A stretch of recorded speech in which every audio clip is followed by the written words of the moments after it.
Dalam video kali ini kita akan mempelajari bagaimana cara kita memisahkan atau menyaring suatu data dengan memanfaatkan fungsi filter di Microsoft Excel.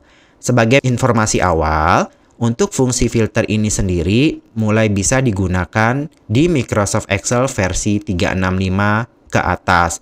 Jadi buat teman-teman yang masih menggunakan Microsoft Excel versi di bawah 365 belum ada fungsi ini. Jadi teman-teman bisa menggunakan program Google Spreadsheet karena di program Google Spreadsheet itu sudah ada fungsi filter.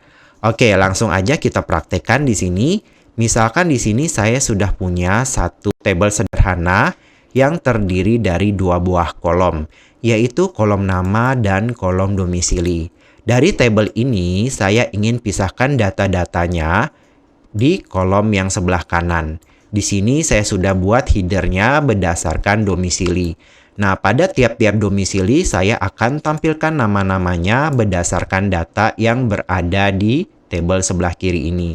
Kalau kita ketikkan namanya satu persatu secara manual, tentu sangat tidak praktis dan lama. Apalagi kalau jumlah datanya banyak. Maka kita bisa membuat praktis atau mempersingkat bagaimana cara kita memisahkan datanya dengan memanfaatkan fungsi filter. Langsung aja kita praktekkan, saya klik pada sel D4. Lalu saya ketikkan sama dengan filter, buka kurung. Untuk argumen yang pertama adalah array. Kita ingin menampilkan data nama-namanya. Lalu tinggal kita blok saja data yang berada di kolom nama dari awal sampai akhir. Jangan lupa, karena fungsi ini akan kita kopikan ke kolom-kolom sebelah kanannya dari Bekasi sampai Depok, kita kunci agar range data yang barusan kita blok ini tidak ikut bergerak pada saat rumus ini kita kopikan. Kita dengan menekan tombol F4 pada keyboard, atau di beberapa komputer menggunakan tombol Fn dan F4 sehingga nanti range datanya di sini muncul lambang dolar yang berarti sudah terkunci. Kemudian kita pisahkan dengan titik koma atau beberapa komputer masih menggunakan koma. Jadi disesuaikan saja untuk tanda pemisahnya. Lalu kita menuju ke argumen yang kedua yaitu include berdasarkan domisili. Mudah saja, tinggal kita blok saja data yang berada di kolom domisili di tabel sebelah kiri. Kemudian kita kunci dengan menekan tombol F4 atau Fn F4 sehingga nanti muncul lambang dolar seperti ini. Kemudian kita ketikkan sama dengan, lalu kita klik pada sel D3 yang terdapat teks Jakarta. Karena di sini kita akan menampilkan nama-nama yang berdomisili di Jakarta. Untuk yang ini tidak perlu kita kunci karena nanti pada saat kita mengcopy ke kolom sebelah kanan dia akan menyesuaikan ya untuk domisilinya. Jadi yang terakhir ini tidak perlu kita kunci.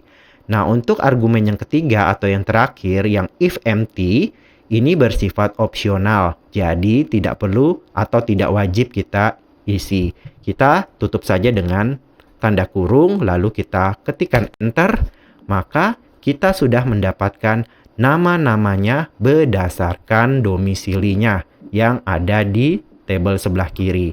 Nah, untuk yang domisili Bekasi sampai dengan Depok tidak perlu kita ketikkan ulang, cukup kita klik pada sel D4 lalu kita autofill saja dengan menyeretnya ke kanan. Nanti hasilnya akan otomatis seperti ini teman-teman.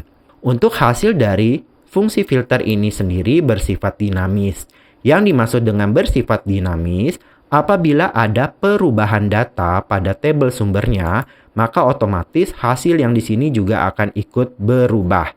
Sebagai contoh di sini, misalkan ya, yang atas nama Beno ini sebelumnya Bogor, kita lihat di sini, bagian Bogor ada yang namanya Beno.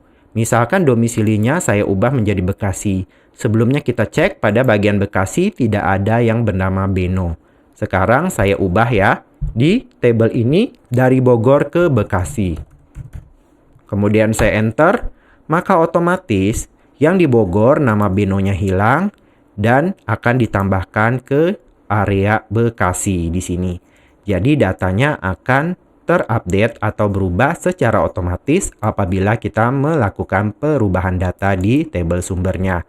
Contoh lagi, misalnya nama Beno ini saya ubah menjadi nama misalkan Ahmad. Ya, saya ubah ya. Dari Beno menjadi Ahmad, kemudian saya enter. Kita lihat nama Beno berubah menjadi Ahmad. Jadi, hasil data dari fungsi filter ini akan bersifat dinamis. Jadi seperti itu teman-teman ya, bagaimana cara kita untuk memisahkan data di Microsoft Excel dengan memanfaatkan fungsi filter di Excel. Terima kasih sudah menonton video ini, semoga bermanfaat dan sampai jumpa lagi. Bye!